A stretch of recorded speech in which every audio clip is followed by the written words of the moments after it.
defendant can be seated. Let me just say really quickly, well, actually be seated for just a moment. Okay. Sorry. I just want to take a moment and thank you all so very, very much for your service, the time and attention you put into this case. I know that these things are difficult, and we do really, really appreciate everything. Once we take your verdict, you'll go back to the jury room, you can collect your things. I will come back in just a couple minutes to answer any questions you might have.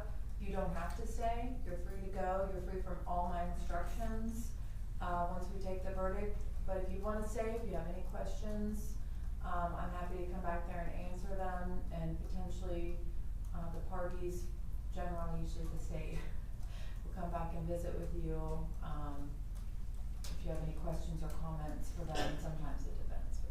Anyway, thank you very much. Okay, stand up please. Alright, I'm going to read the verdict. The verdict is: we, the jury, unanimously find the defendant, Antwan Franklin, guilty of capital murder as charged in the indictment. If that is each and every one of your individual verdicts, if you'll raise your right hand. Let the record reflect all 12 hands are raised. Okay. Alright, you guys can be excused. Thank you very much. I'll be back in a moment for anyone that wants to stay. All rise.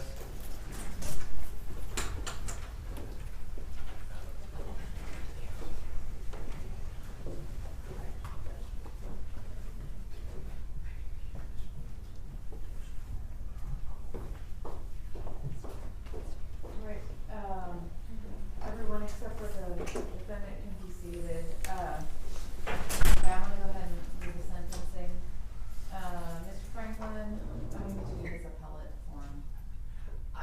We got one, but there was no notice for it back there, Judge. We'll take care of that. Let me do this so I can go back there. Okay, Mr. Franklin, you came before this court. You entered a plea of not guilty to the offense of capital murder. The evidence was submitted. The jury was charged by the court, and after deliberating, the jury has returned a verdict finding you guilty of the offense of capital murder. Is there any legal reason why sentence should not now be imposed? No, ma'am.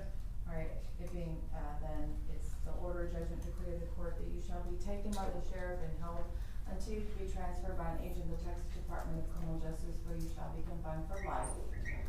Your sentence begins today, December 12th, 2024. You'll get credit for any back time you're entitled to. Alright, that concludes this hearing in this trial. Oh, is there any victim impact statements? Let's go.